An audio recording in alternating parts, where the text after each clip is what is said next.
Boa noite, irmãos, a graça e a paz para quem está aqui, para quem está em casa. Nós vamos estudar a primeira carta de Paulo à igreja de Coríntios, no capítulo 12. Vou pedir para vocês já abrirem, para que a gente possa orar depois da leitura bíblica. Então, 1 Coríntios, capítulo 12, nós leremos do versículo 1 até o versículo de número 11. Amém? Todos acharam? 1 Coríntios capítulo 12, do versículo 1 ao versículo de número 11. Boa noite aos irmãos que estão chegando. Pode ficar à vontade. 1 Coríntios 12, versículo 1 em diante diz assim, então, vamos lá. A respeito dos dons espirituais, não quero, irmãos, que sejais ignorantes. Sabeis que outrora, quando éreis gentios, deixáveis conduzir-vos aos ídolos mudos, segundo éreis guiados. Por isso, vos faço compreender que ninguém que fala pelo Espírito de Deus afirma, anátema Jesus. Por outro lado, ninguém pode dizer Senhor Jesus, senão pelo Espírito Santo. Ora, os dons são diversos, mas o Espírito é o mesmo. E também há diversidade nos serviços, mas o Senhor é o mesmo. E há diversidade nas realizações, mas o mesmo Deus é quem opera tudo em todos. 7. A manifestação do Espírito é concedida a cada um, visando a um fim proveitoso. Porque a um é dada mediante o Espírito a palavra de sabedoria, e a outro, segundo o mesmo Espírito, a palavra do conhecimento, a outro, no mesmo Espírito, a fé, a outro no mesmo Espírito, dons de curar, a outro, operações de milagres, a outro, profecia, a outro, discernimento de espíritos, a um, variedade de línguas, e a outro, capacidade para interpretá-las. Mas um só e o mesmo Espírito realiza todas estas coisas, distribuindo-as como lhe apraz a cada um individualmente. Amém? Vamos orar? Feche os seus olhos, por favor. Pai, muito obrigado por essa noite, obrigado por podermos estar aqui, junto com os nossos irmãos em Cristo, presencialmente, os que estão também online participando desse culto de estudo, que o Senhor possa falar em cada coração, que o Senhor possa falar conosco, ó Deus, para que possamos aprender acerca dos dons espirituais e de que forma devemos usar os dons espirituais que o Senhor concede à tua igreja, do jeito que o Senhor deseja, Pai. Que o Senhor possa tocar em cada vida, em cada alma, e que a nossa mente, Pai, esteja ligada em cada ponto da mensagem que será anunciada nessa noite. Abençoe, ó Deus, os que estão também participando de casa desse estudo, que o Senhor dê sabedoria também, graça, concentração, para que eles possam aprender também da Tua Palavra, Pai, daquilo que nós iremos estudar essa noite. Assim eu oro agradecido em nome de Jesus. Amém. Bom, semana passada nós já demos a introdução, né, dos dons espirituais, e hoje a gente vai falar um pouquinho sobre dons espirituais sem controvérsias, né? Então, o estudo de hoje é para que a gente possa compreender exatamente para que serve o dom, ou os dons espirituais que Deus colocou sobre cada um de nós, tá? Antes da gente falar sobre os dons, eu quero dar o versículo-chave, que é o 1 Coríntios 12, 7, que diz: a manifestação do Espírito é concedida a cada um, visando a um fim proveitoso. Ou seja, todo dom que Deus dá a mim e à igreja é para um fim proveitoso, né? Lembre sempre disso. Tudo que Ele deu para mim, para Sheila, para o Paulo, Lindalva, para Ju, cada um de nós, Ele deu para um fim proveitoso. Proveitoso para quem? Só para quem Ele deu? Não, para as pessoas que vivem ao nosso redor, tá? Então, quando Deus deu um dom para mim, não foi pensando em mim, foi pensando no outro, tá?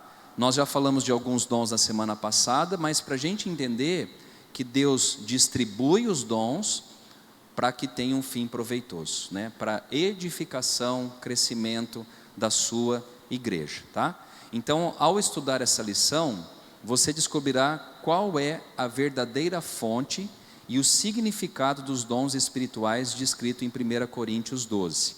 A gente já sabe que dom é o carisma, né? A gente falou na semana passada sobre isso, né? Então é uma capacitação que Deus dá à pessoa para ela fazer aquilo que Deus quer que ela faça, tá? Então vamos supor, eu tenho o dom de curar. Deus me concedeu esse carisma, esse poder, para ser usado por Ele para curar as pessoas, tá? Então, quem é maior? Quem dá o dom ou quem recebe o dom? É quem dá o dom, tá? Então, deu para entender essa questão? Então vamos lá, vamos para a introdução. Quem tiver com o celular e com o grupo, acho que o Nani, você pode disponibilizar, Nani, para a gente? A lição 2, coloca no grupo da igreja, e aí a gente pode, tem essa aula em PDF para a gente aí. Vamos lá na introdução então. O capítulo 12, 13 e 14 formam uma única sessão, cujo principal assunto é o uso dos dons espirituais.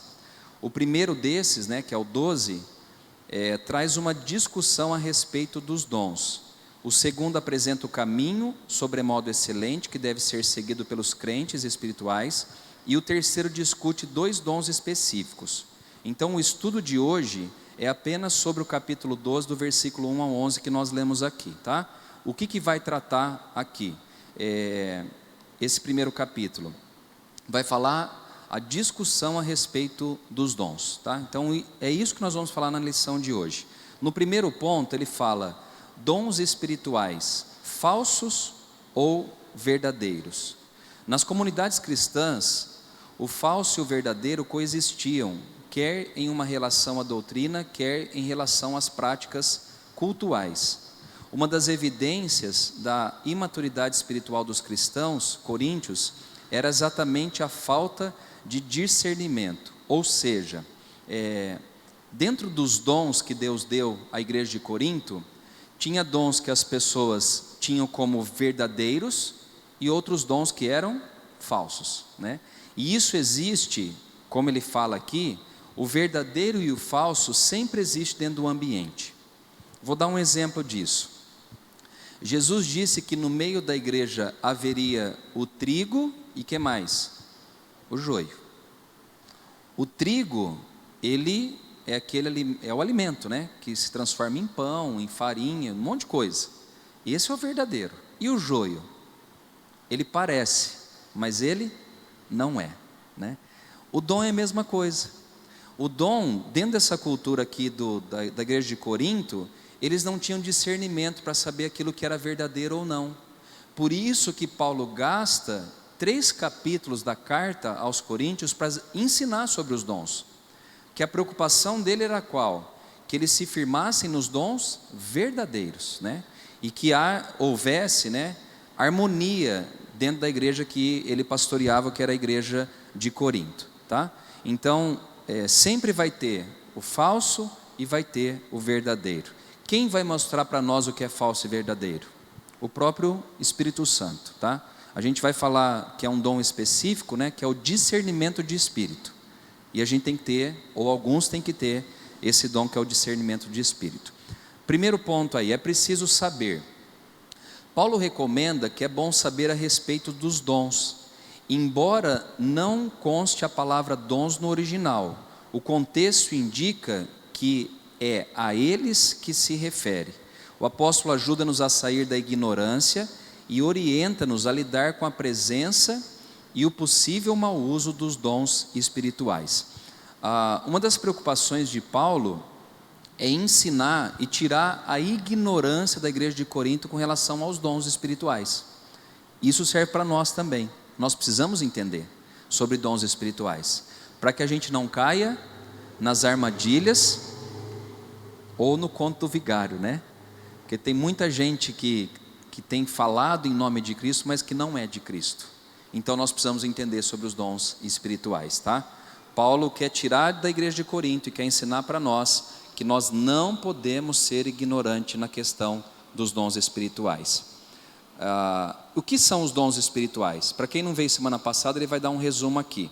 São atributos especiais dados pelo Espírito a cada membro do corpo para uso no corpo. Então são atributos, são capacidades que Deus dá a algumas pessoas no nosso meio, para que essas pessoas, possam abençoar, ou para usar esses dons no corpo de Cristo. Os dons no corpo de Cristo são gratuitos e imerecidos, concedidos aos crentes sem trabalho pessoal nem merecimento, e são oriundos da graça de Deus. Para a gente entender isso, Deus ele distribui dons para as pessoas, sem merecimento algum, sem mérito algum. Ele simplesmente na sua mente soberana, ele fala: eu vou capacitar a Sheila disso, eu vou capacitar a dona Cida nisso, a dona Lourdes. Ele vai distribuindo do jeito que ele quer, para a edificação do próprio corpo de Cristo aqui na terra, que é o que, gente? É a igreja, tá? Então, isso é o dom, é uma capacitação ou um atributo especial dado pelo Espírito Santo, e é gratuito, a gente não pode comprar. Eu quero ter o dom de curar, quanto que custa? Não tem valor, não custa e não vem por mérito. Aquele lá é mais bonitinho, eu vou dar o dom da revelação para ele. Não existe. O Espírito faz do jeito que ele quer, e ele usa e distribui da maneira que ele quer. Nunca podemos ser galgados ou obtidos pelo esforço do próprio homem.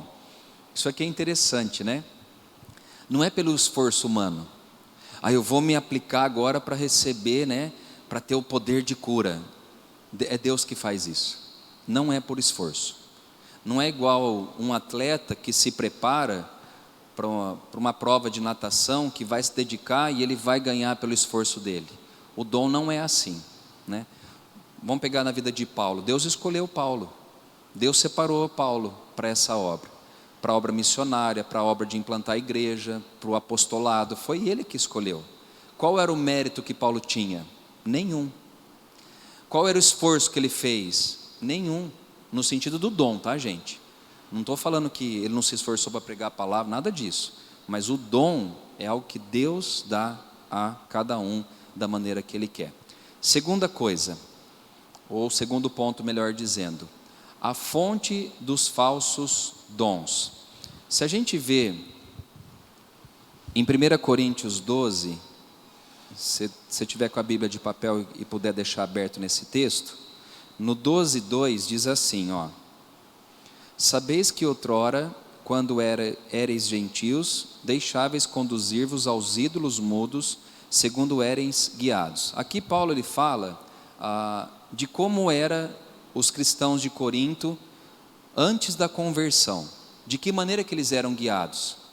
E a Bíblia fala aqui, vocês eram conduzidos por ídolos mudos, e era assim que vocês eram guiados. Ou seja, ele está falando aqui de outros deuses, ele está falando aqui da idolatria.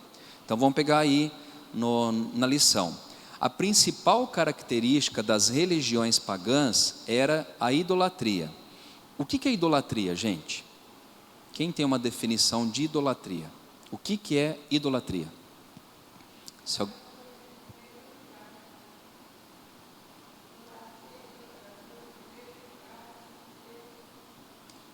É colocar alguma coisa em primeiro lugar antes de Deus. Tá.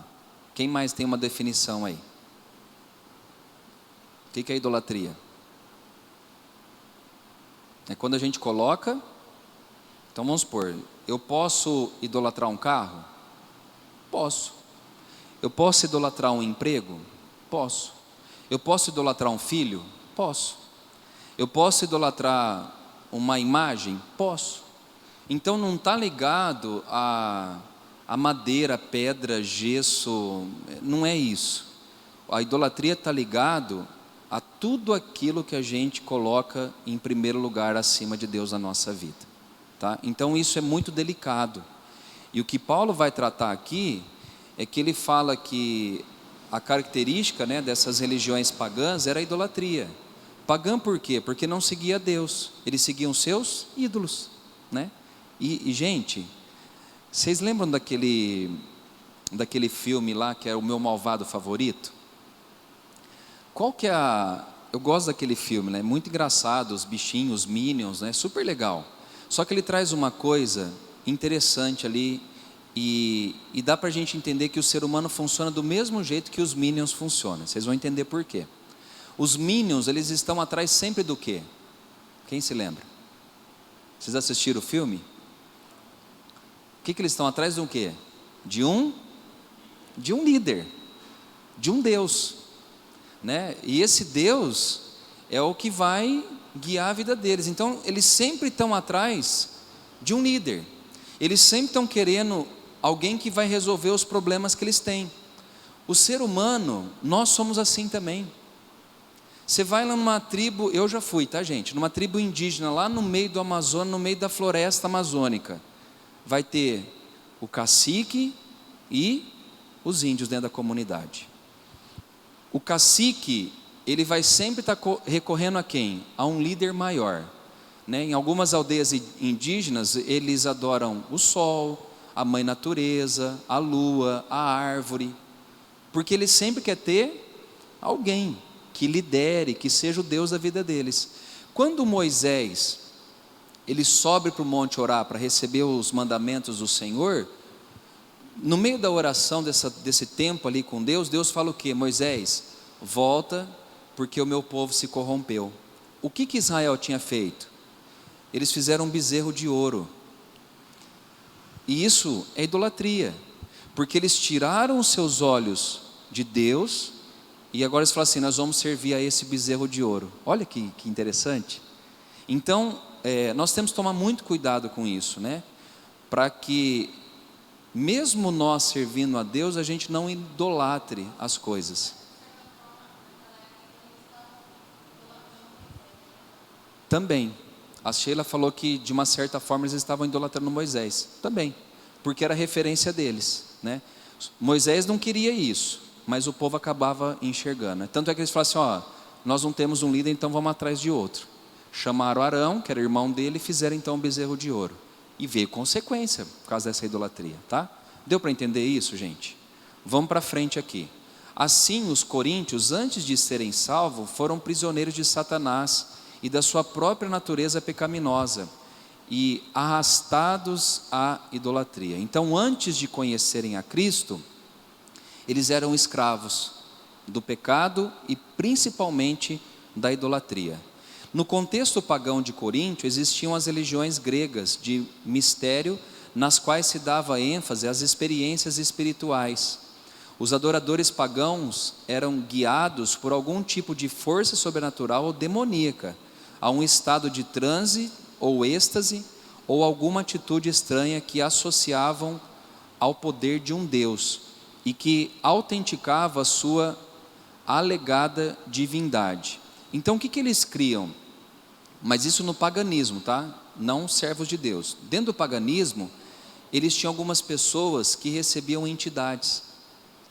Por isso que Paulo fala para tomar cuidado com o dom falso. Gente, eu já vi coisas dentro da clínica, da casa de recuperação que eu trabalhei, que o diabo faz igualzinho, como Deus faz. O diabo não ama, mas ele imita um monte de coisa, né? Eu tive um tio meu, que ele foi operado por esses médiums, né?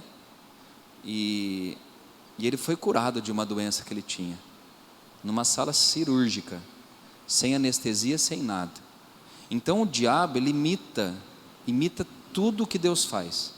O amor não, né? Porque a Bíblia fala que o diabo veio para matar, roubar e destruir, e Jesus veio para que tivéssemos vida e tivéssemos em abundância. Então o que estava acontecendo?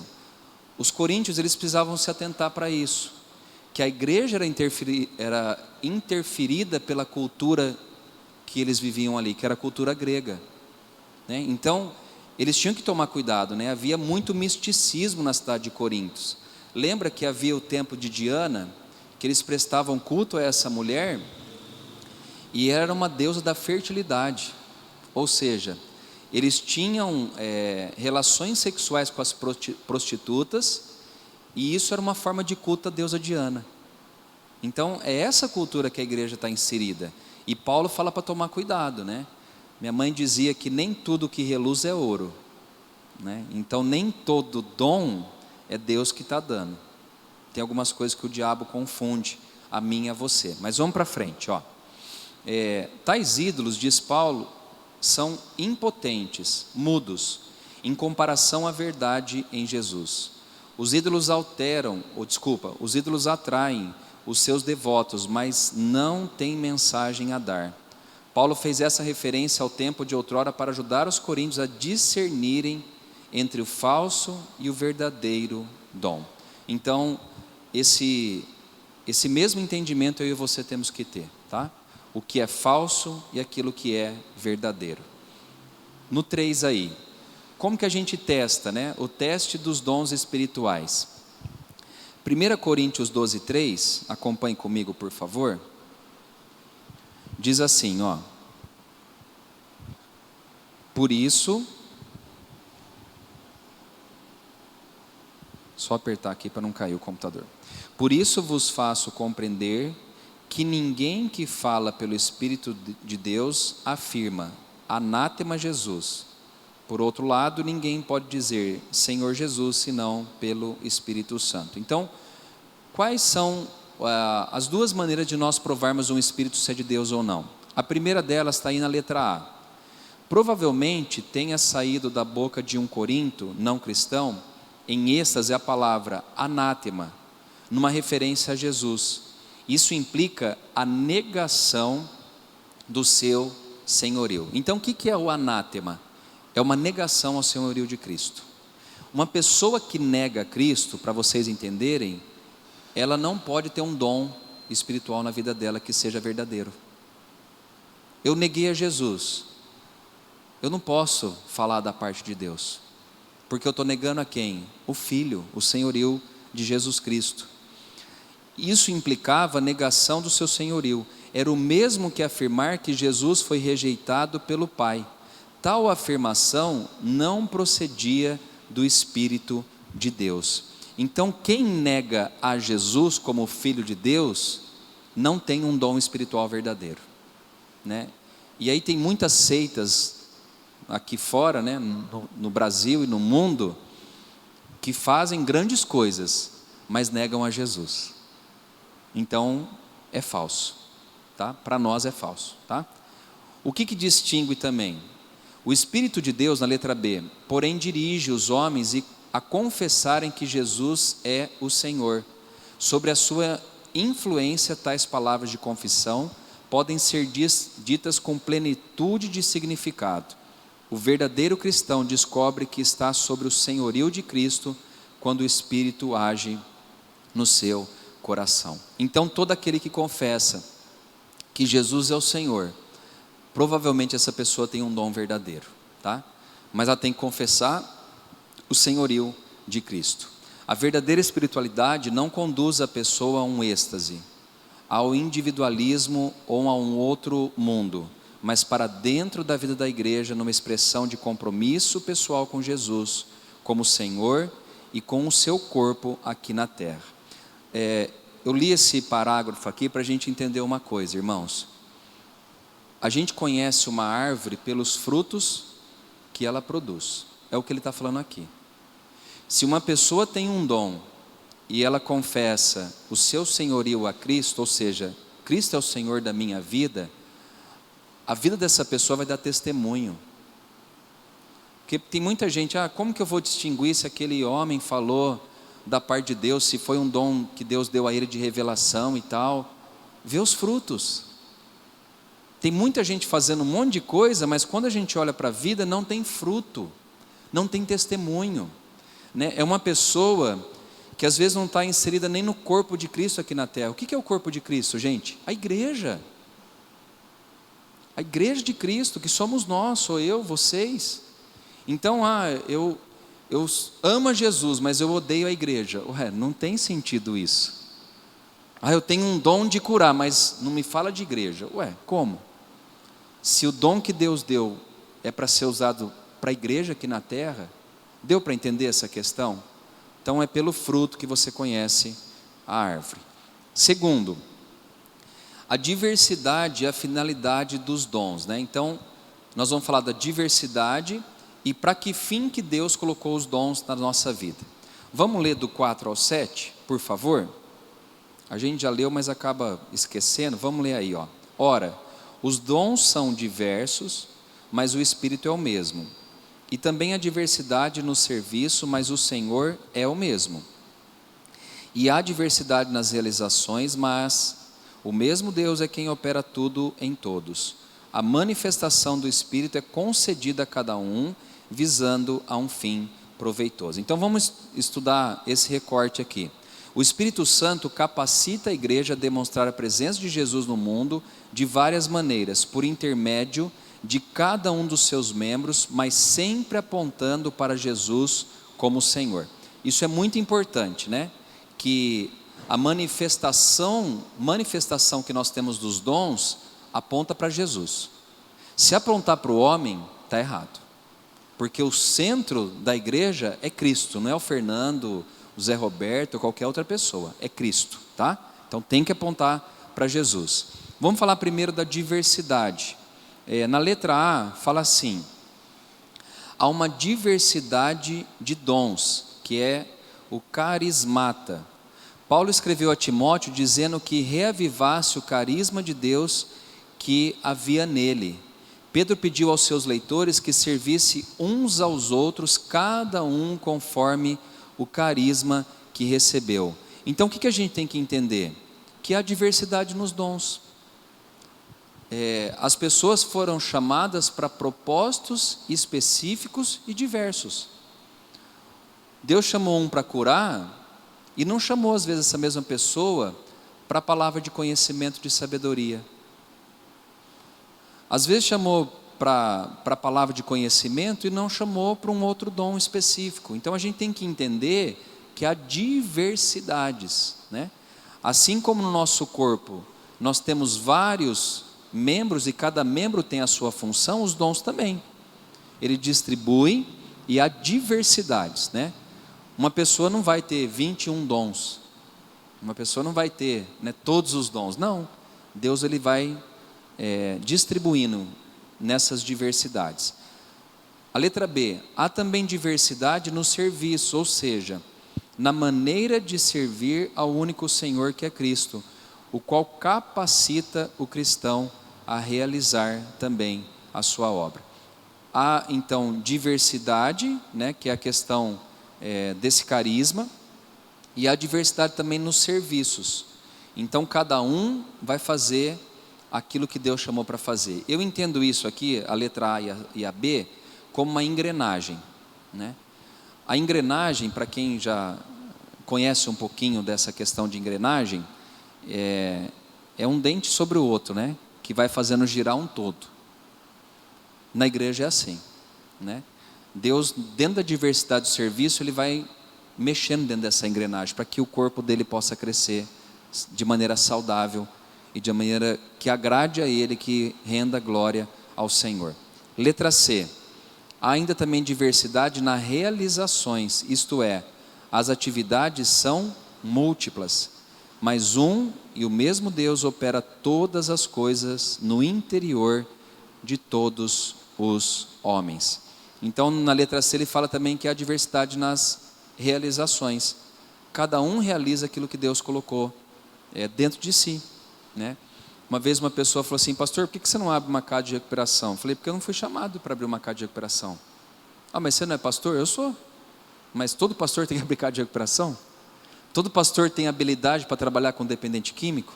Todo pastor tem habilidade para curar pessoas? Todo pastor tem habilidade para pregar? E assim a gente pode falar aqui.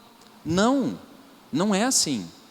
Deus tem um propósito diverso na realização daquilo que Ele quer. Tem pastor que é ótimo para evangelizar, mas se você põe ele para cuidar de uma igreja, ele destrói a igreja. Tem pastor que é ótimo para curar pessoas, mas às vezes tem dificuldade sei lá, numa palavra de conhecimento, numa palavra de sabedoria, numa palavra de fé. São diversidades nas realizações. Qual que é a finalidade, o fim de tudo isso? À luz do conceito de dons espirituais apresentado anteriormente, já podemos perceber a sua finalidade, que é visar um fim proveitoso. Um dom espiritual é um instrumento concedido a cada um pelo Espírito Santo, a fim de que sirva a todo o corpo. Deve ser considerado como um meio usado por Deus para realizar o seu trabalho pela ação dos seus filhos. Então, o fim dos dons, gente, é para quê? É para abençoar e edificar a minha vida e a do corpo de Cristo que está aqui na terra, tá? Agora tem uma coisa importante, né? E se eu falho naquilo que Deus deu para mim? E aí? Então vamos dar um exemplo disso. Se Deus me chamou, a gente estudou na semana passada que tem o dom do socorro, né? Da misericórdia.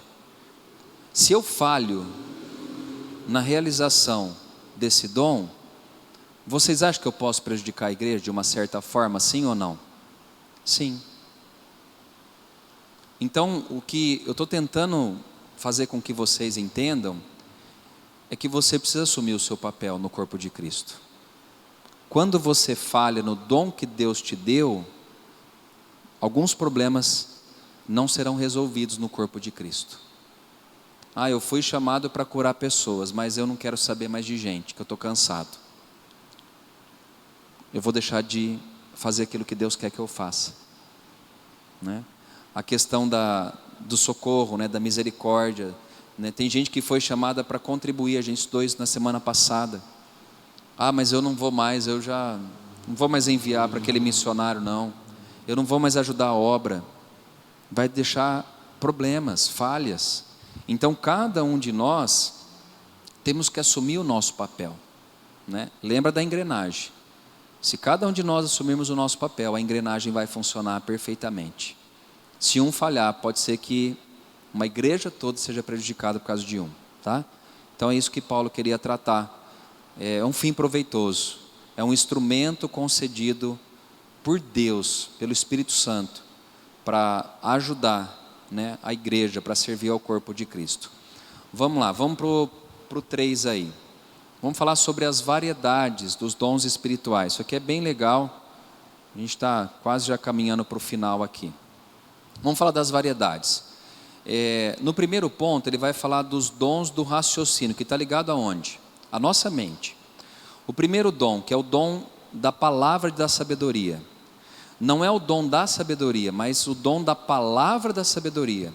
É a capacidade especial que Deus agracia a certos membros do corpo de Cristo para que recebam discernimento de como o conhecimento dado pelo conhecimento dado pode ser mais bem aplicado às necessidades específicas que vão surgindo na igreja. Então, o que é essa palavra de sabedoria?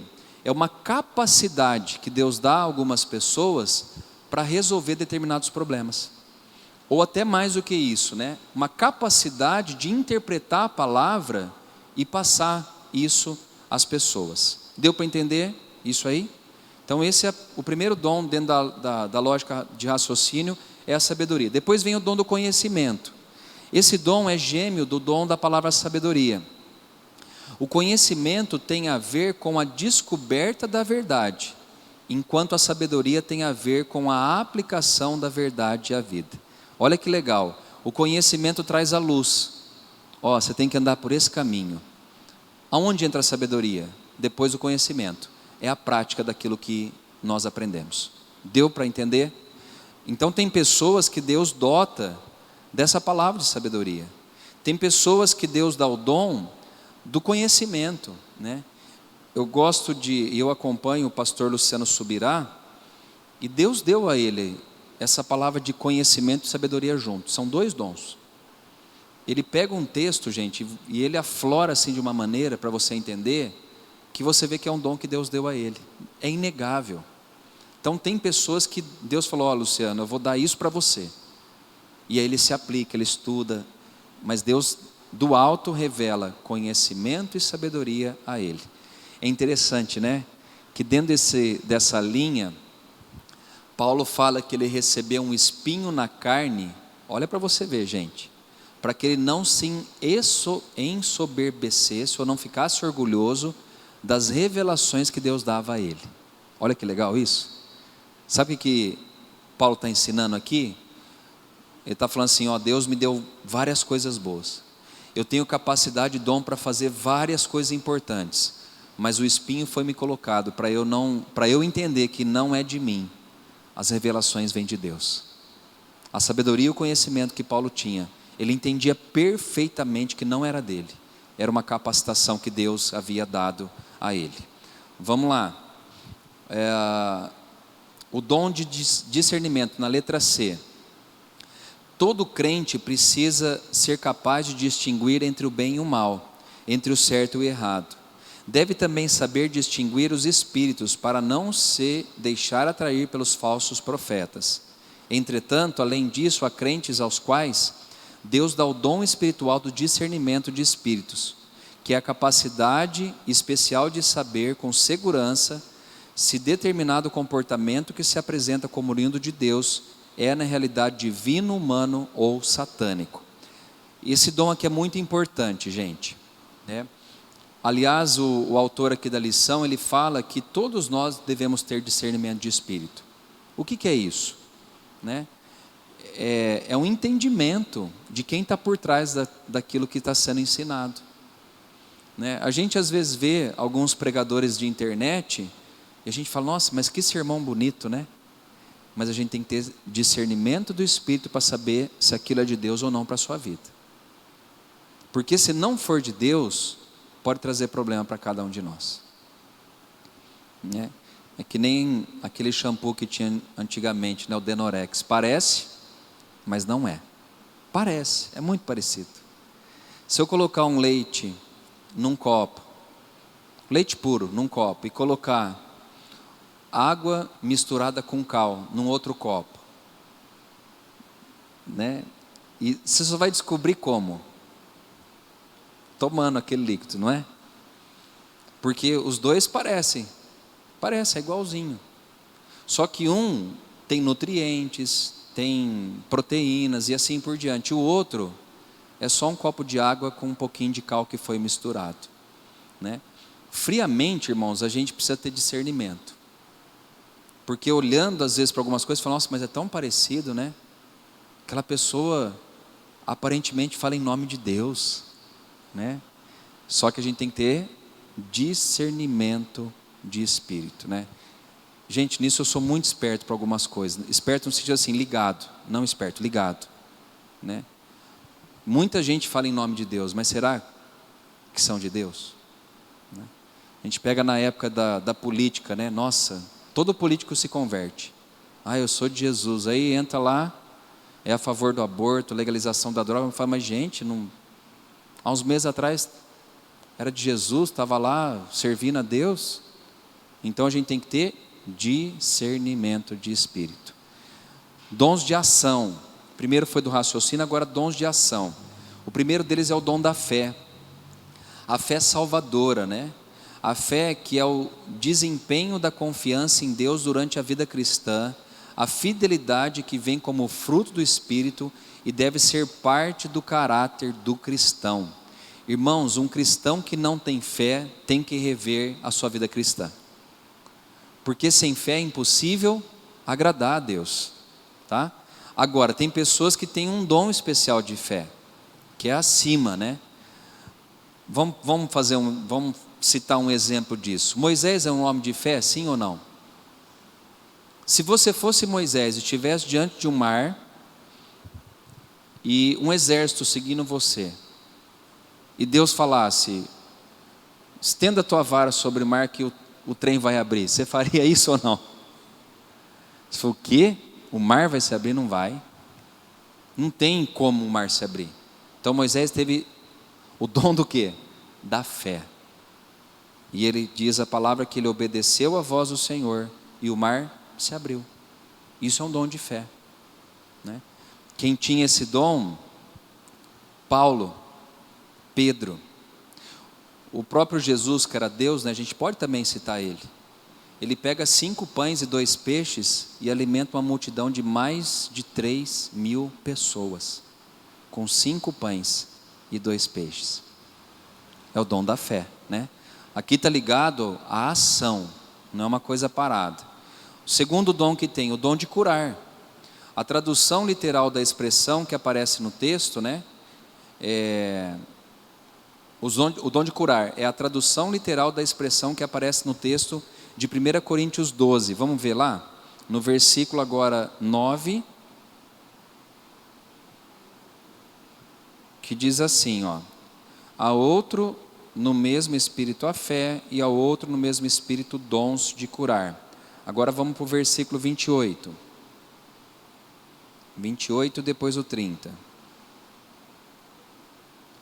A uns estabeleceu Deus na igreja, primeiramente apóstolos, em segundo lugar profetas, em terceiro lugar mestres, depois operador de milagres, depois dons de curar, socorro, governos, variedades de línguas e tal. E o 30. Tem todos os dons de curar? Falam todos em outras línguas? Então, quando ele fala aqui desse dom de curar, é da cura mesmo de enfermidades. Enfermidades físicas e enfermidades também espirituais. Lembra que Jesus curava as pessoas da enfermidade física, mas também curava e libertava de possessões espirituais? Então a cura aqui é para o físico e a cura também é espiritual. Gente, tem pessoas que têm esse dom. Tem pessoas que têm esse dom, né? Eu já vi muita gente sendo usada por Deus para curar outras pessoas, né? E o que é o falso e o verdadeiro? Aquele que atribui a Deus. O que acha que é dele, esse é o falso, porque é só Deus que pode curar. Agora tem o outro dom que está dentro da ação, que é operações de milagres. É a tradução da expressão grega energemata, dinameon, que pode ser traduzida por poderes milagrosos. Ao usá-la, Paulo tem em vista o poder de operar operar todo tipo de milagres, além de simples curas em resposta às necessidades de diferentes situações nas quais os cristãos podem ser colocados. É também chamado de dom de sinais, ou sinais e prodígios, né? O que é uma operação de um milagre que é diferente de cura? Uma operação de milagre é fazer um paralítico andar. Isso é um milagre, não é? Quantas pessoas você já viu ser curado de paralisia? Poucas, né? Uma cura de um tumor na cabeça é uma operação de milagre. O dedo do Igor foi uma operação de milagre. Agora não sei quem Deus usou, né? Porque naquele dia todo mundo orou, né? Ele quebrou num dia o dedo e estava lá a fratura no raio-x, e no outro dia o osso estava colado. Isso é um milagre, gente, né? Porque não é comum alguém ter uma trinca no osso no primeiro raio-x que tira, e no segundo, no outro dia já não tem mais nada. Uma máquina não erra. Não erra, não é, gente? Se eu tirar uma foto aqui da minha garrafa com um trinco aqui, eu tirei uma foto, aí beleza, eu deixei a garrafa lá. No outro dia eu vou de novo tirar uma foto, aí eu tiro a foto e falo, não tem mais trinca. Existe isso? Não tem como, uma foto não mente. E foi o que aconteceu com o Igor, né? Uma operação de milagre. Agora não sei se, né, quem foi, quem que tem o dom. Eu não sei se eu tenho esse dom, não descobri ainda, né? Mas é diferente, né, de curar, sei lá, uma dor de cabeça e curar um paralítico. São curas diferentes, e aqui entra a operação de milagres. Mas vamos lá, estou terminando aí. Os dons de expressão agora. O que são expressões, né? Aquilo que está usado ao dom da profecia, o dom da variedade de língua e dom de interpretação de língua.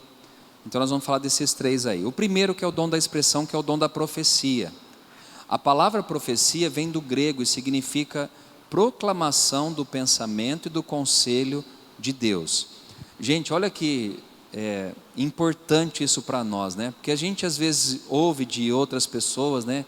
Eu recebi uma profecia, né? Mas como você sabe que foi uma profecia? Não, porque a pessoa que for orar por mim falou assim, assim diz o Senhor. Cuidado com isso, que nem sempre assim disse o Senhor. Às vezes foi o homem quem disse.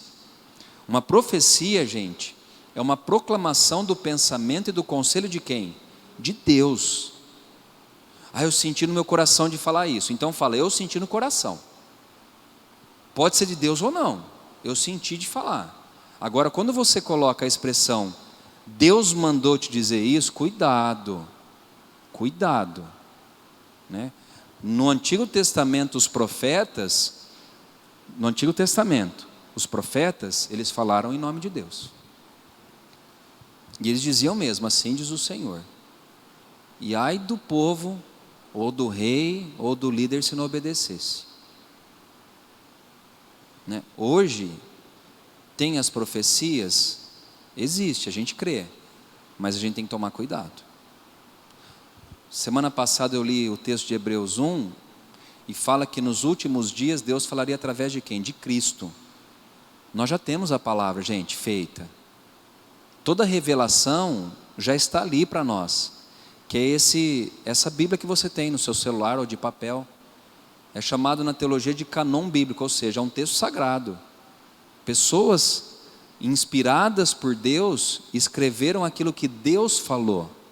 Né? Então, o dom da profecia, eu acredito, né? Agora, eu não acredito às vezes nessas papagaiadas que a gente ouve por aí, né? Que Deus vai dar, que Deus tem chave, que Deus tem contrato para você assinar. Tem um monte de coisa Deus tem, né? Nunca Deus falou, conserta a tua vida, nesses profetas. É sempre uma canetinha de ouro que está assinando um papel. Cuidado com isso, tá, gente? E o que Deus usava essas pessoas? Para denunciar, condenar o pecado. Eram palavras de exortação. Você está errado. Lembra do rei Ezequias? Que Deus vem para ele e fala, conserta a tua vida porque eu vou te levar. Quem que ouviu isso? Né? E o profeta era macho, né? Porque chegar para o rei e falar, conserta que Deus vai te recolher. Está falando de morte. O rei podia falar, mata esse cara aí. E ele chegou lá e falou, conserta que eu vou te levar.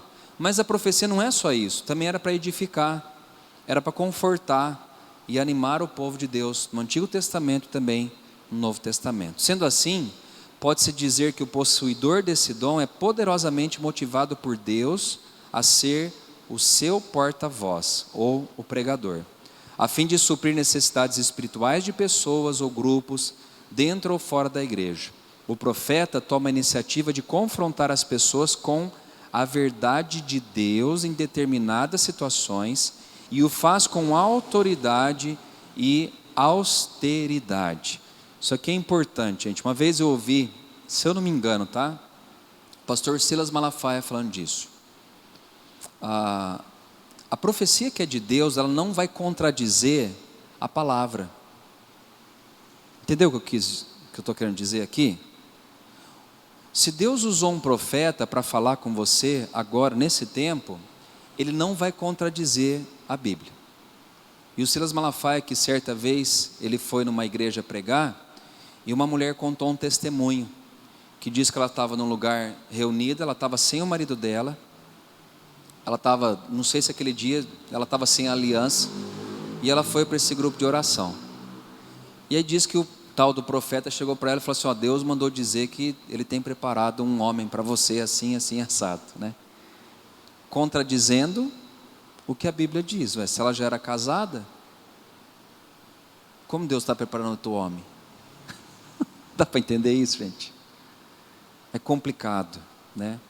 E tem às vezes pessoas que são tão carentes, né? E às vezes no sentido certo, tá? Ignorante, que fala assim, nossa, é verdade, vou ter que largar do meu marido então e obedecer à voz de Deus. Ué, como? Se a Bíblia ensina um conceito totalmente diferente desse. Isso é só um exemplo, tá? Mas entra naquilo que a gente está falando aqui.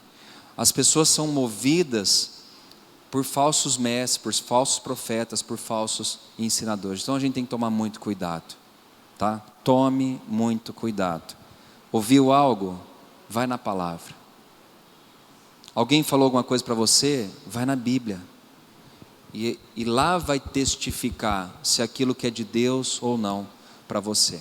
A letra B, tem também o dom da variedade de línguas. Aqui tem duas correntes, né, de pensamento.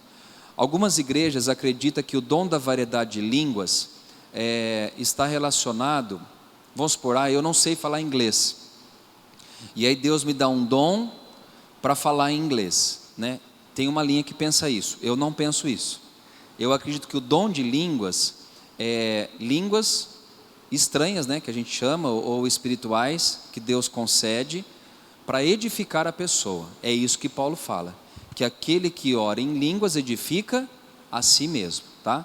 Mas tem essas duas correntes. Tem gente que acha que fala assim, eu não falo espanhol e eu vou ser missionário lá no Chile e eu vou ter o dom de línguas e eu vou falar em espanhol. Cada um com a sua fé, tá bom? Eu, Fernando, acredito que o dom de línguas aqui é o de língua de anjos, tá? É a língua misteriosa, que eu também não vou. Tinha um obreiro, é muito engraçado isso, gente.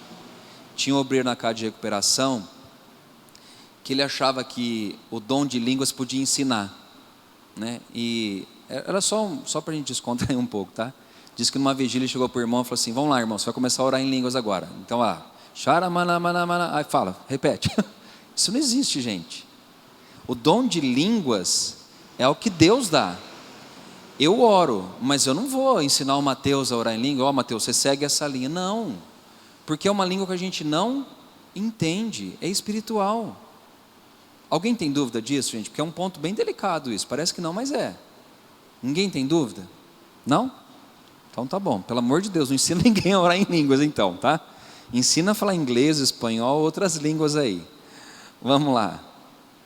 E tem também o dom, por isso que eu falo, tem agora o dom da interpretação de línguas. Vamos supor, se eu entendo inglês, por que eu vou precisar ter interpretação do inglês? Por isso que eu acredito que está mais ligado a uma língua que o homem não conhece, e aí Deus então dá a revelação daquilo que o homem não conhece. Paulo fala isso. Se alguém for orar em línguas no meio do povo, pode até orar, mas tem alguém que interprete o que ele está falando, tá? Por isso, gente, e aqui até já uma coisa para você entender que a igreja do Nazareno, a gente tem muito cuidado, né, quando a gente está ministrando o culto aqui.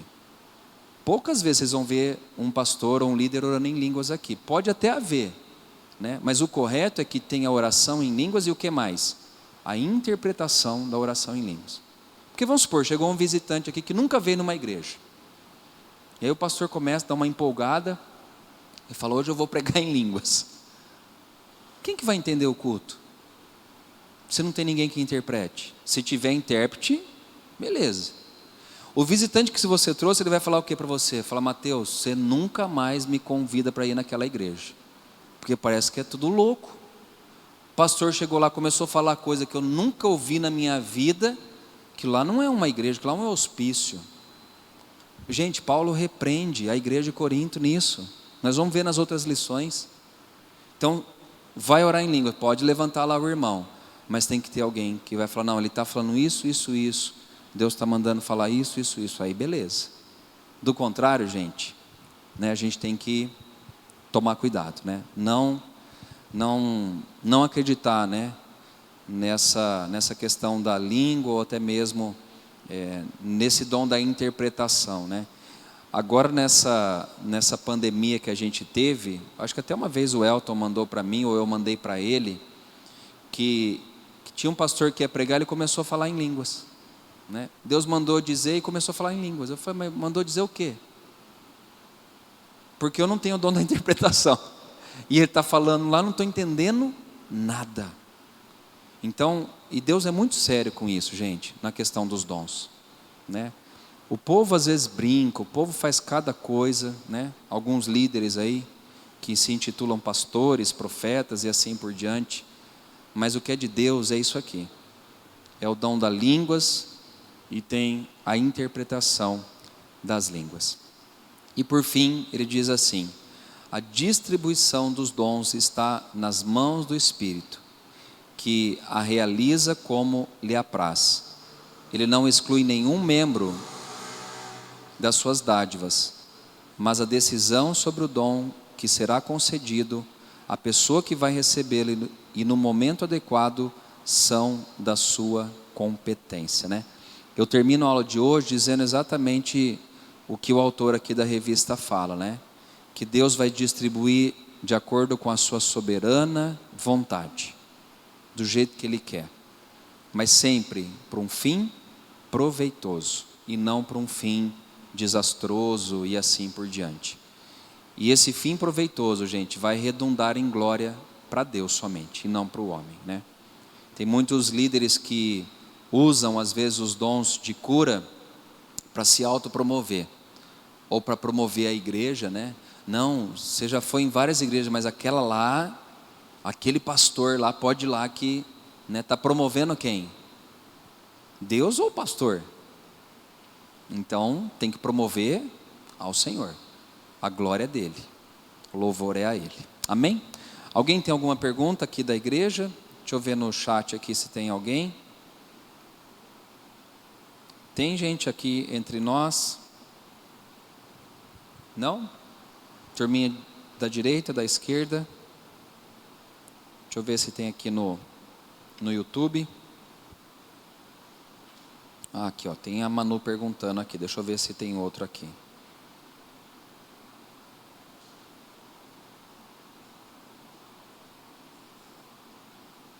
Pedro falou que idolatria é o que está em primeiro lugar no coração.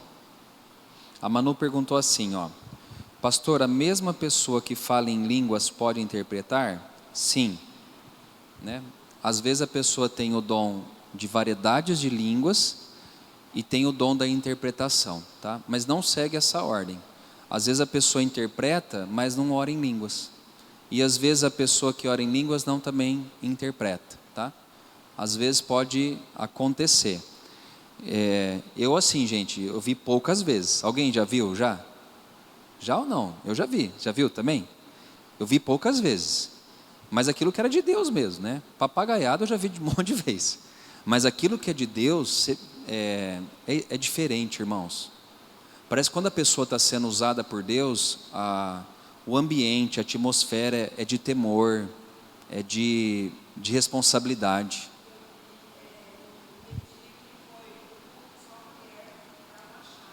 Ah, tá.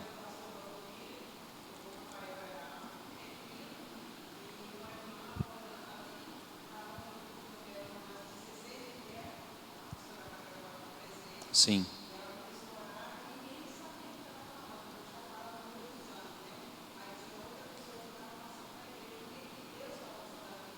Sim. Não estava entendendo. Não entende. É isso aí. Sim, isso mesmo. A senhora falando isso, eu me lembrei de algumas vezes também que eu orava por pessoas, mas ao mesmo tempo que eu orava em línguas, eu já dava o recado que Deus queria que Deus falasse ali com ela naquele momento. E acontece isso mesmo, né? Mas é diferente, gente. Há um ambiente de temor, né? Não é essas papagaiadas que a gente vê por aí, né? Às vezes até uma montagem.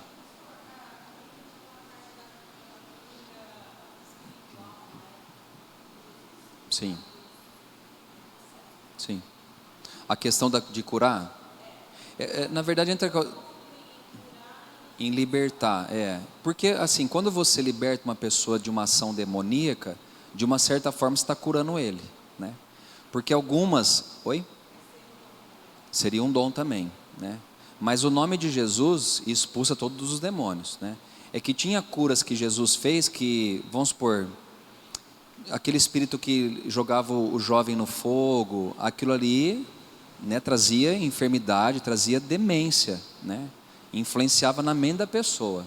Então aí entra como uma cura física e uma cura também mental e espiritual, que acontece. O que a Sheila falou é legal, né, de dizer. Todos nós, irmãos, temos autoridade para expulsar demônios. Todos nós. Não caia naquela, não, vou ligar para o pastor. Não, não. O poder não está no meu nome, está no nome de Jesus. A gente tem alguns policiais aqui na igreja e eu converso bastante com eles sobre isso, né? Que eles falam que muitas das ações que eles têm na rua são de pessoas que estão possessas. Briga de casal, briga de família, né? E em alguns momentos, alguns põem a mão e falam: capeta, sai agora aqui em nome de Jesus. Porque não vai tirar no tapa, não vai tirar com a algema, vai tirar no poder do nome de Jesus, né? Aí já não é um dom, mas assim, que Deus deu para todos, né? Não seria nem dom, é autoridade, né? Para expulsar demônios, tá? Mas alguns, Sheila, que nem a mulher que estava encurvada, alguns demônios, eles alojam, né? E ficam ali trazendo opressão, trazendo enfermidade mesmo às pessoas, né? Então aí entra nessa questão da cura. Deu para entender isso, gente? Mais alguma pergunta?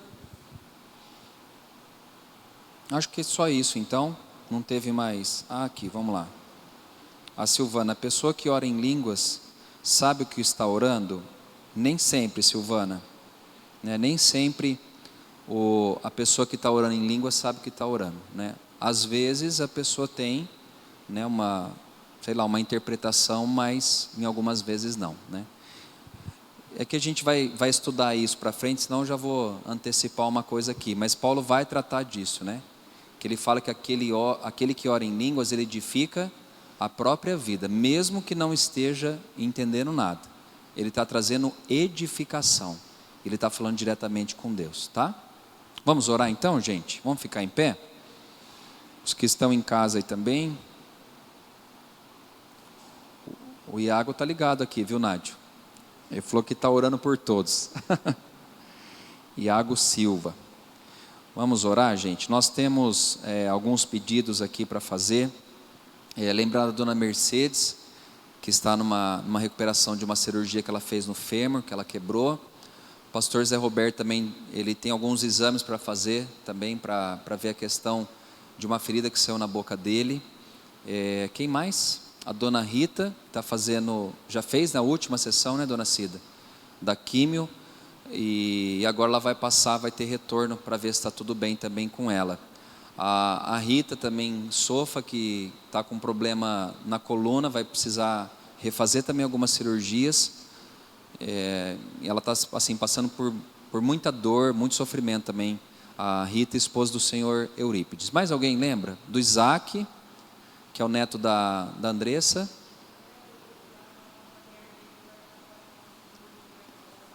Tá, o pastor Vanderlei, que é filho da dona Cida, vai passar por uma cirurgia, vamos orar por ele. Quem mais? Dona Olga, a Lindalva, que nós oramos ontem também, vamos orar hoje por ela. Quem mais, gente?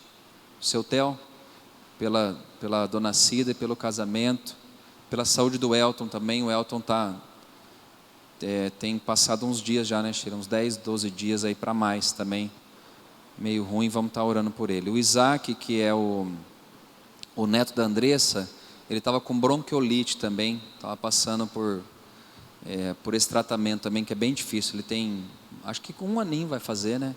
Não tem nem um ano ainda, e estava bem complicado ali. Ele estava tomando antibiótico, mas ele estava dando febre. Então esses primeiros anos é bem difícil, e nós contamos com as orações de vocês aqui, tá? Vamos orar então, gente? Aos que estão em casa também, nós estaremos orando por vocês. Pai, nós te agradecemos por essa noite. Obrigado pela tua palavra, que sempre é viva, é eficaz. A tua palavra, ela é lâmpada para os nossos pés, ela é luz para os nossos caminhos. Nós agora queremos colocar diante do Senhor todos esses pedidos que foram feitos aqui, Pai. O Senhor ouviu cada nome, o Senhor sabe de tudo que essas pessoas estão precisando, Pai. Seja de cura física, espiritual, seja libertação, pessoas que estão se recuperando de cirurgias que fizeram, pessoas que ainda vão passar por cirurgias, Pai, pessoas que estão tratando algumas doenças, que o Senhor libere poder de cura, Senhor Deus, nessa noite, que os enfermos sejam curados, que eles recebam o milagre do Senhor, o toque do Senhor sobre a vida de cada um deles, Pai, e que toda ação maligna seja cancelada, destruída nessas vidas em nome de Jesus. Pai, que toda enfermidade física, que toda enfermidade espiritual saia agora dessas pessoas em nome de Jesus. Nós declaramos saúde, declaramos as bênçãos do Senhor sobre cada uma dessas vidas, Pai. Nós apresentamos crendo, Pai, no teu milagre, crendo na tua provisão, e já te agradecemos por aquilo que o Senhor está fazendo entre nós essa noite e nas pessoas que nós colocamos aqui diante do Senhor, Pai. Abençoa também a tua igreja, abençoa o teu povo, as pessoas que estão em casa, que participaram aqui desse estudo, esteja tocando no coração de cada uma delas, Pai, e que o poder do teu Espírito Santo seja manifestado sobre essas vidas, Pai. Oramos, ó Deus, por cada família também da nossa igreja, por cada líder, pela junta de oficiais, pelos diáconos, pelos ministros de louvor, pelos professores, oramos pelos pastores, pelos seus familiares, oramos, ó Deus, pelas crianças, pelos jovens, adolescentes, oramos pelos casais da igreja, Pai, pelos solteiros, pelos viúvos. Abençoa, Senhor Deus, essa noite, e que haja união, que haja a bênção do Senhor no nosso meio, Pai. Eu oro, a Deus, nessa noite agradecido em nome de Jesus, que o amor do Pai, a graça de Jesus o Filho e que as consolações do Espírito sejam sobre a tua igreja hoje, para todos sempre. Amém. Gente, Deus abençoe. Semana que vem, para quem comprou a revista já vai estar aqui com a gente, se Deus quiser, né? E tenha sequência, né? Frequência e sequência. Assim você não vai perder esses estudos que nós faremos aqui das duas cartas de Paulo à igreja de Corinto, tá bom? Bom final de semana a todos. Deus abençoe a todos em nome de Jesus.